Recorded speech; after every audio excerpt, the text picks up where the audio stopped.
Hello friends, how are you? I hope you are fine.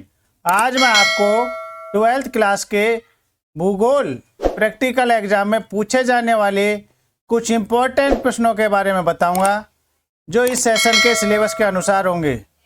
आपको ये सभी प्रश्नों को ध्यान से देखना है और याद करने हैं। इसी तरह के 5 प्रश्नों के बारे में आपसे प्रैक्टिकल परीक्षा में पूछा जाएगा। तो आइए शुरू करते हैं आज का वीडियो और देखते हैं इम्पोर्टेंट और उपयोगी प्रश्न उत्तर। तो सबसे पहले आपके सामने क्वेश्चन है कि प्राथमिक आंकड़ों के जो स्रोत हैं, आंकड़ों के प्राथमिक स्रोत से आपका क्या तात्पर्य है।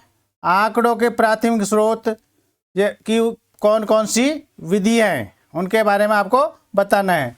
तो प्राथमिक स्रोत क्या है, इसके बारे में जान लेते हैं कि जो आंकड़े पहली बार फर्स्ट टाइम पर्सनल रूप से, व्यक्तिगत रूप से अथवा व्यक्तियों के समूह यानी ग्रुप के द्वारा किसी संस्था, सोसाइटी या संगठन द्वारा इकट्ठे किए जाते हैं, एकत्रित किए जाते हैं, तो उन्हें आंकड़ों के प्राथमिक स्रोत कहते हैं। तो ये समझ में आ गया होगा आपको कि आंकड़ों के प्राथमिक स्रोत किसे कहते हैं। अब आंकड़ों के प्राथमिक स्रोत की विधियां कौन कौन सी हैं, इनके बारे में हम जान लेते हैं। तो आंकड़ों के प्राथमिक स्रोत के अंतर्गत व्यक्तिगत प्रेक्षण,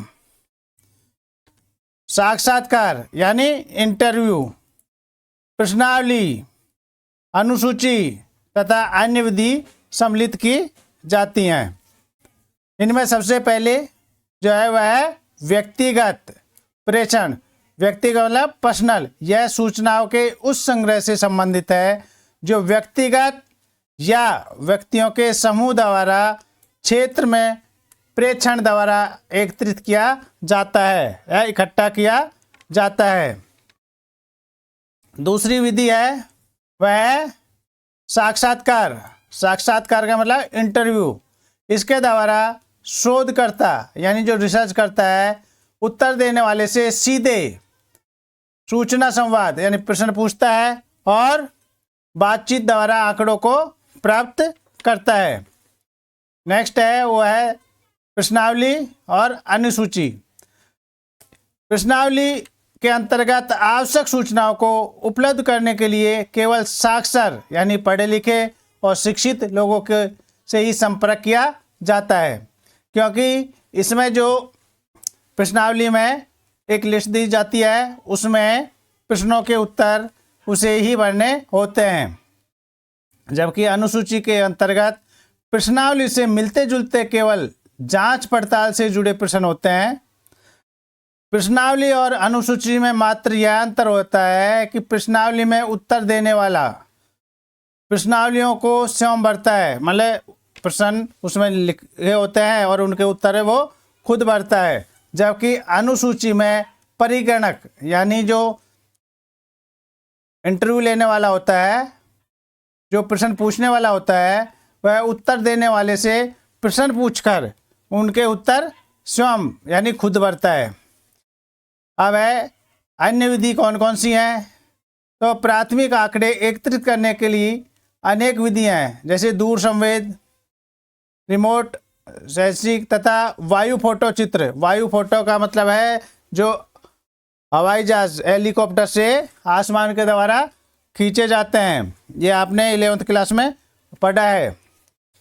और विशेष उल्लेखनीय है, वायु फोटो की सहायता से मानव बस्तियाँ, यातायात के मार्गों, मिट्टियों तथा भूमि उपयोग के संबंध आदि महत्वपूर्ण सूचनाएं इकट्ठी की जाती हैं। अगला प्रश्न है, हमने बात की थी प्राथमिक, अब हम बात कर रहे हैं आंकड़ों के द्वितीयक स्रोत क्या हैं, इनकी प्रमुख विधियां क्या हैं। तो जो आंकड़े किसी प्रकाशित अथवा अप्रकाशित साधनों द्वारा या स्रोतों जैसे सरकारी, अर्ध सरकारी, अंतर्राष्ट्रीय, निजी प्रकाशन, समाचार पत्र और गैर सरकारी प्रलेखों द्वारा इकट्ठे किए जाते हैं उन्हें आंकड़ों के द्वितीय स्रोत कहते हैं। भारतीय योजना आयोग, भारत का जनगणना विभाग, भारतीय सर्वेक्षण विभाग, कृषि विभाग, एग्रीकल्चर डिपार्टमेंट प्रतिवर्ष अनेक प्रकार के आंकड़ों को प्रकाशित करते हैं। तो आंकड़ों के द्वितीयक स्रोत की जो विधियां हैं वो इस तरह से हैं कि द्वितीयक स्रोतों के अंतर्गत आंकड़ों के प्रकाशित यानी पब्लिकेशन और अप्रकाशित जो पब्लिकेशन जिनका नहीं किया जाता ये स्रोत आते हैं। तो प्रकाशित स्रोत हैं आंकड़ों के वो साधन हैं, वो कौन से हैं? प्रकाशित स्रोत से तात्पर्य समझ लेते हैं इसका क्या मतलब है। तो प्रकाशित स्रोत से तात्पर्य है उन सांख्यिकी प्रतिवेदनों, सांख्यिकी सारांशों और पुस्तकों से है जिनके द्वारा विभिन्न विषयों मतलब अलग अलग विषयों से संबंधित आंकड़े का अंतर्राष्ट्रीय, राष्ट्रीय अथवा प्रादेशिक स्तर पर प्रकाशन होता है। इन स्रोतों को कई भागों में विभाजित किया जा सकता है, यानी इनको कई भागों में विभाजित किया जाता है, बांटा जा सकता है। इसमें जो विधि है क्या है? सरकारी प्रकाशन, सरकारी गवर्नमेंट पब्लिकेशन।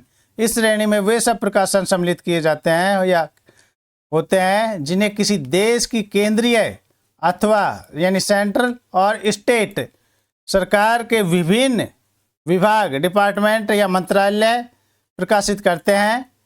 भारत में जनगणना report, reserve bank of India के बुलेटिन, मौसम विज्ञान तथा सरकारी आयोगों व समितियों के प्रतिवेदन सरकारी प्रकाशन के उदाहरण हैं, एग्जाम्पल्स हैं ये। दूसरा है अर्ध सरकारी प्रकाशन। इस श्रेणी में नगर विकास प्राधिकरण, सरकारी का मतलब फुल्ली गवर्नमेंट, अर्ध सरकारी का मतलब है उसमें प्राइवेट निजी लोगों का भी शेयर होता है। विभिन्न नगरों, शहरों के नगर निगमों तथा जिला परिषदों के प्रकाशन एवं रिपोर्ट आदि। अंतर्राष्ट्रीय प्रकाशन इस श्रेणी के अंतर्गत वार्षिक प्रतिवेदनों, वार्षिक मतलब वर्ष में एक बार, तथा संयुक्त राष्ट्र के विभिन्न अभिकरणों, एजेंसियों जैसे यूनेस्को, संयुक्त राष्ट्र शैक्षिक विज्ञान एवं सांस्कृतिक संगठन, UNDP संयुक्त राष्ट्र विकास कार्यक्रम, WHO विश्व स्वास्थ्य संगठन, FAO खाद्य एवं कृषि संगठन आदि द्वारा प्रकाशित रिपोर्ट और मोनोग्राफ। मोनोग्राफ किसे कहते हैं? जो किसी एक विषय पर जो लेख लिखा जाता है उसको मोनोग्राफ के नाम से जाना जाता है। ये इसमें सम्मिलित किए जाते हैं।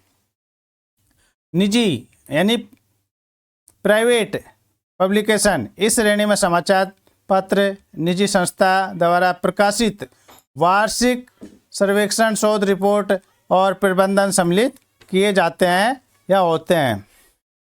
समाचार पत्र और पत्रिकाएं, इसके अंतर्गत दैनिक यानी डेली समाचार पत्र, साप्ताहिक जो सप्ताह में एक बार, पाक्षिक मतलब 15 दिन में एक बार, और मासिक मतलब महीने में पत्रिकाएं आती हैं जिसे द्वितीयक आंकड़े आसानी से मिल जाते हैं। और अभी लेटेस्ट जो चल रहा है वो है इलेक्ट्रॉनिक माध्यम से। वर्तमान में इंटरनेट के माध्यम से द्वितीयक आंकड़े अतिशीघ्र यानी बहुत जल्दी मिल जाते हैं। अब बात करेंगे, ये तो हमारे थे आंकड़ों के प्रकाशित स्रोत। अब हम बात करते हैं आंकड़ों के अप्रकाशित, जिनको पब्लिकेशन नहीं होता है, वे कौन कौन से साधन हैं या विधियां हैं। तो द्वितीयक आंकड़े प्राप्त करने से के अप्रकाशित स्रोत प्राय अभिलेखों तथा अप्रकाशित शोध प्रबंधों के रूप में होते हैं। इन स्रोतों को निम्नलिखित भागों में बांटा जा सकता है। पहला है सरकारी प्रलेख यानी गवर्नमेंट रिकॉर्ड होता है वो। द्वितीयक आंकड़ों के अंतर्गत के अन्य स्रोत अप्रकाशित रिपोर्ट, मोनोग्राफ जो एक विषय पर लेख होता है, और प्रलेख रिकॉर्ड होते हैं। ये प्रलेख सरकार के विभिन्न स्तरों पर अप्रकाशित रिकॉर्ड के रूप में तैयार करके इन्हें अनुरक्षित यानी सुरक्षित रखे जाते हैं। अर्ध सरकारी प्रलेख, इसके अंतर्गत नगर निगम, जिला परिषद, लोक सेवा विभाग द्वारा तैयार और अनुरक्षित आवधिक रिपोर्ट अवधि के अनुसार, समय के अनुसार और विकास योजना सम्मिलित की जाती हैं। और थर्ड है निजी प्रलेख, निजी का मतलब प्राइवेट। इसके अंतर्गत कंपनियों, व्यापार संघों, विभिन्न राजनीतिक और अराजनीतिक संगठनों तथा निवासी कल्याण संघों को अप्रकाशित रिपोर्ट और रिकॉर्ड सम्मिलित किए जाते हैं। अगला प्रश्न है आपके सामने कि आरेखों की सहायता से, आरेख की सहायता से सामान्य तथा विषम वितरणों के माध्यम से वितरणों में माध्यिका तथा बहुलक की सापेक्षी स्थितियों की व्याख्या कीजिए। ये क्या है? तो सामान्य वितरण की विशेषता है कि इसमें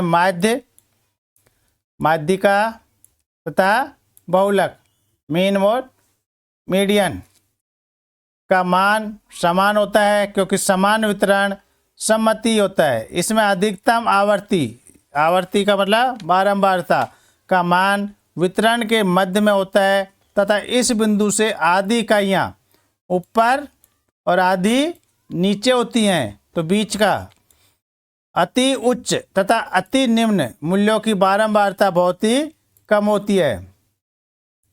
चित्र में सामान्य वक्र आवर्तियों को प्रदर्शित करने वाला रेखा चित्र घंटा का वक्र कहलाता है। सामान्य वक्र में आंकड़ों की परिवर्तनशीलता कम अथवा अधिक हो सकती है। सामान्य वक्र का एक उदाहरण चित्र ए, जो इसमें आगे अगले पेज पे है, आपको बताया जाएगा। धनात्मक पॉजिटिव विषमता वाला वक्र दिखाया गया है, जिसमें निम्न मूल्यों की आवृत्तियां अधिक तथा अधिक मूल्यों की आवृत्तियां कम है। इस स्थिति में पहले बहुलक, फिर माध्यिका और अंत में माध्य आता है। जबकि चित्र बी में ऋणात्मक नेगेटिव विषमता वाला वक्र दिखाया गया है। इसमें कम मूल्य की आवृत्तियां कम तथा अधिक मूल्य की आवृत्तियां अधिक होती हैं। तो आपको ये ध्यान देना कि यहाँ पर क्या था, यहाँ पर निम्न मूल्य की आवृत्ति अधिक थी और अधिक की कम थी, लेकिन नेगेटिव में कम की कम है और अधिक की अधिक है। इस स्थिति में पहले माध्य, फिर माध्यिका और अंत में बहुलक आता है। तो इस तरह से है पैराग्राफ कि माध्य, माध्यिका और बहुलक, इसमें ये घंटाकार इस तरह के आकार से है। यदि आंकड़े विषम अथवा विकृत हो तो माध्य, माध्यिका तथा बहुलक क्या हो जाते हैं, संपाती नहीं होंगे। विषम आंकड़ों के प्रभाव को ए तथा बी के द्वारा स्पष्ट रूप से समझा जा सकता है। जो ये आपके सामने डायग्राम है, यह है ऋणात्मक और यह है धनात्मक। ये इस तरह से ये माध्य है, माध्यिका और बहुलक। इसी तरह से ये धनात्मक पॉजिटिव है, इसमें यहाँ बहुलक है, यहाँ माध्यिका है और यहाँ माध्य है। नेक्स्ट क्वेश्चन है कि भारत में साक्षरता दर के दिए गए आंकड़ों, जो आपके सामने ये तालिका दी गई है, इसके आधार पर एक बहुदंड आरेख की रचना कीजिए। बहुदंड का मतलब होता है एक से अधिक दंड आरेख। तो भारत में साक्षरता दर 1951 से 2011 के बीच में प्रदर्शित की गई है। यहाँ ये वर्ष दिया है, यहाँ कुल जनसंख्या कितनी थी, यहाँ पुरुष हैं ये कितने साक्षर थे और यहाँ पर स्त्री साक्षरता की दर दी गई है। तो इसके आधार पर आपको क्या करना है, एक बहुदंड आरेख का निर्माण करना है और बताना है। तो यह है किस तरह से कि तालिका जो आपने ऊपर आंकड़े देखे उसमें भारत की कुल साक्षरता जो जनसंख्या है वो पुरुष एवं महिला साक्षरता का प्रतिशत दिया गया है, जो आपके सामने था। ऐसे आंकड़ों को दर्शाने के लिए बहुदंड आरेख, बहु का मतलब एक से ज़्यादा, उपयुक्त है। आधार रेखा तथा मापनी रेखा बनाकर कुल साक्षरों पुरुष व महिला साक्षरों की प्रतिशत जनसंख्या को दर्शाने के लिए प्रत्येक वर्ष में 3-3 दंड समुच्चय बनाए जाएंगे या बनाइए। इन दंडों के विभिन्न आभाएं भरकर उनका इंडेक्स बना दीजिए और इस तरह आरेख पूरा होगा जो चित्र में दिखाया गया है। यहाँ आपको यह दर्शाना है, बताना है कि व्यक्तियों के लिए कौन सा यूज किया है, पुरुषों के लिए और स्त्री के लिए कौन से, और ये टोटल मतलब जो साक्षर है जनसंख्या है उसके लिए क्या दर्शाए। तो यहाँ पर टोटल साक्षर जो जनसंख्या है वो बिल्कुल रेड से, पुरुष वाला है उसको लाइन से और स्त्री वाला है उसको डॉटेड से। तो इसके हिसाब से ये दंड आरेख दिखाए गए हैं। ये टोटल हो गई है, ये स्त्री, ठीक है, ये स्त्री वाला है, ये टोटल, और ये पुरुष के लिए है। इसी तरह से ये टोटल जनसंख्या है, यहाँ पुरुषों की साक्षरता है और यहाँ स्त्री साक्षरता है। इसी तरह से अन्य इसमें भी बताए गए हैं सनवाइज 1951 में, 1961, 1971, 1981, 1991, 2001 और 2011 में ये साक्षरता की दर दिखाई गई है दंड आरेख के माध्यम से। नेक्स्ट क्वेश्चन कि एक बिंदुकृत मानचित्र की रचना के लिए क्या आवश्यकताएं हैं, रचना करने के लिए क्या आवश्यकता है और बिंदु विधि के दोष क्या हैं, ये आपको बताने हैं। तो इसका बिंदुकृत मानचित्र की रचना किसी एक तत्व जैसे जनसंख्या या फसल आदि के वितरण को प्रदर्शित करने के लिए बनाए जाते हैं। क्या करने के लिए? कोई जनसंख्या या फसल आदि का वितरण यानी बंटवारा को बताने के लिए किए जाते हैं। एक बिंदु को मान या मूल्य निर्धारित कर मापनी तय की जाती है। एक ही आकार प्रकार के बिंदु वितरण के प्रतिरूप को प्रदर्शित करने के लिए चुने हुए क्षेत्र या प्रदेश पर अंकित किए जाते हैं। तो ये क्या है? यह है बिंदुकृत मानचित्र की आवश्यकता है। अब बिंदु विधि है, इसके दोष क्या है, कमी क्या है? तो बिंदु मानचित्रों की रचना करना कठिन होती है, अतः अभ्यास और कुशलता के बिना इन्हें नहीं लगाया जा सकता। तो इसके लिए बहुत ज़्यादा प्रैक्टिस की जरूरत होती है। दूसरा है कि यह विधि के लिए निरपेक्ष आंकड़ों को प्रदर्शित करती है। और अगला जो कमी है, इसकी नेक्स्ट कमी है, दोष है, वो है कि बिंदु द्वारा मानचित्र पर घेरा हुआ स्थान वास्तविक क्षेत्रफल से काफ़ी बड़ा होता है और प्रयास करने के बावजूद भी कई बिंदु सही स्थिति पर नहीं लग पाते हैं। तो यह बिंदु विधि है, इसकी कमियां हैं। नेक्स्ट क्वेश्चन है कि भौगोलिक सूचना तंत्र के कोर में स्थानिक सूचना बनाने की विधि क्या है, स्पष्ट कीजिए या बताइए। तो भौगोलिक सूचना तंत्र में क्रोड में सर्वाधिक महत्वपूर्ण पूर्व आवश्यक वस्तुओं स्थानिक आंकड़े हैं, जिन्हें भौगोलिक सूचना तंत्र के क्रोड में अनेक विधियों द्वारा संग्रहित किया जाता है, इकट्ठा किया जाता है। तो इस तरह से आंकड़ा आपूर्तिदाता से अंकित रूप में आंकड़े प्राप्त करना, लिखित रूप में विद्यमान अनुरूप आंकड़ों का अंकीकरण करना और भौगोलिक सत्ताओं का स्वयं सर्वेक्षण करना। ये भौगोलिक सूचना तंत्र के विधियां हैं। नेक्स्ट क्वेश्चन है कि चित्र रेखा पुंज वेक्टर एवं सदिश वेक्टर आंकड़ा फॉर्मूला के उदाहरण सहित समझाना है आपको। तो स्थानिक आंकड़ों का प्रदर्शन चित्र रेखा पुंज यानी रेस्टर और सदिश यानी वेक्टर फॉर्मेटों द्वारा होता है। इसमें चित्र रेखा पुंज आंकड़ा फॉर्मेट या वर्गों के जाल के रूप में आंकड़ों का ग्राफ के प्रदर्शन है। इसमें स्तंभों व पंक्तियों का जाल होता है, जिसे क्या कहते हैं? जिसे ग्रिड कहते हैं। एक स्तंभ व एक पंक्ति में भेदन स्थल को सेल के नाम से जाना जाता है, सेल कहते हैं। प्रत्येक सेल को एक स्थान दिया जाता है तथा उसके आधार पर ही इसका मूल्य निर्धारित किया जाता है। इसकी पंक्तियां व स्तंभों के निर्देशांक किसी भी व्यक्तिगत पिक्सेल की पहचान कर सकते हैं। आंकड़ों का यह प्रदर्शन प्रयोक्ता की प्रतिबिंब के पुनर्गठन अथवा दृश्यांक में सहायता करता है।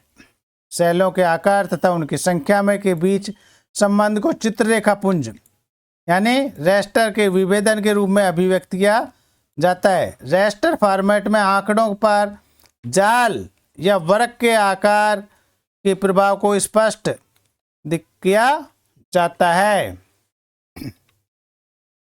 ये इस तरह से ये चित्र है, ये पिक्सल जाल,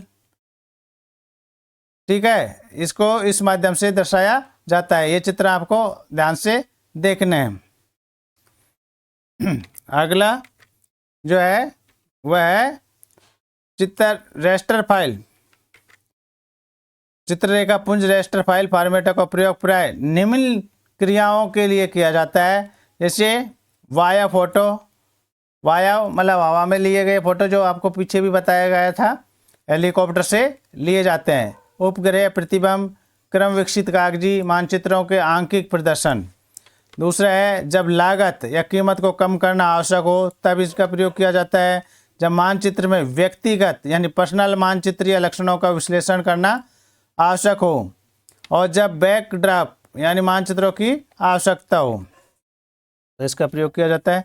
अब है सदिश यानी वेक्टर आंकड़ा फॉर्मेट। एक सदिश यानी वेक्टर आंकड़ा फॉर्मेट अपने यथार्थ निर्देशांकों द्वारा भंडारित स्टोरेज बिंदुओं का प्रयोग करता है। इसमें रेखाओं और क्षेत्रों का निर्माण बिंदुओं के अनुक्रम में होता है। रेखाओं की दिशा बिंदुओं के क्रमण के अनुरूप ही होती है। बहुभुजों का निर्माण बिंदुओं तथा रेखाओं पॉइंट और रेखाओं द्वारा होता है। सदिश यानी वेक्टर आंकड़ों के निवेश के लिए अस्तेन अंकीकरण सर्वोत्तम विधि है। सदिश आंकड़ा प्रदर्शन केवल निर्देशांकों के आरंभिक यानी शुरुआत तथा अंतिम बिंदुओं को अंकित कर रेखा की स्थिति स्पष्ट करके होगा। प्रत्येक बिंदु की अभिव्यक्ति 2 अथवा 3 संख्याओं के रूप में होगी। यह इस तथ्य पर निर्भर करेगा कि प्रदर्शन द्विआयामी यानी डबल है या त्रिआयामी है। तो इन्हें प्राय एक्स वाई, जिसे द्विआयामी होगा तो एक्स वाई के द्वारा प्रदर्शित किया जाएगा, और यदि त्रिआयामी होगा तो एक्स वाई जेड निर्देशांकों द्वारा निर्दिष्ट किया जाता है। ये आपके सामने ये डायग्राम है, इसमें द्विआयामी दिया गया है। ये एक्स और वाई है, ये द्विआयामी है, और ये इस तरह से प्रदर्शित करेंगे। नेक्स्ट आपके सामने अगला प्रश्न है कि ऊपरी-शाही विश्लेषण या अधिचित्रण विश्लेषण क्या है। तो अधिचित्रण जो विश्लेषण है ये इसके नाम से भी पूछा जा सकता है, और ऊपरी-शाही विश्लेषण, तो दोनों का मतलब ही ओवरले एनालिसिस भी एक ही है। तो अधिचित्रण विश्लेषण को ऊपरी-शाही भी कहते हैं, इसको इस नाम से भी जाना जाता है। भौगोलिक सूचना तंत्र का प्रमाण चिन्ह अधिचित्रण प्रचलन है। इस विधि का प्रयोग करके मानचित्रों के बहुगुणी स्तर को समन्वय एक महत्वपूर्ण विश्लेषण क्रिया है। इसमें 2 अथवा अधिक विषयक स्तरों का अधिचित्रण करके नया मानचित्र स्तर प्राप्त किया जा सकता है।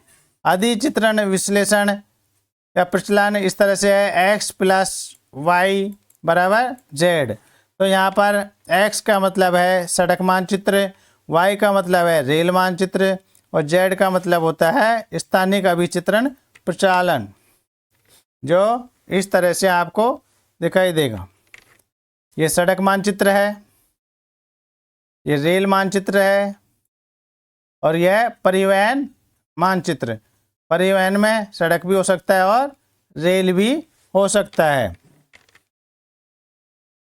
तो आज जो प्रश्न उत्तर है यह आपको प्रैक्टिकल एग्जाम में बहुत ही सहायता करेंगे, और इसी तरह के प्रश्न आपसे प्रैक्टिकल एग्जाम में पूछे जाएंगे।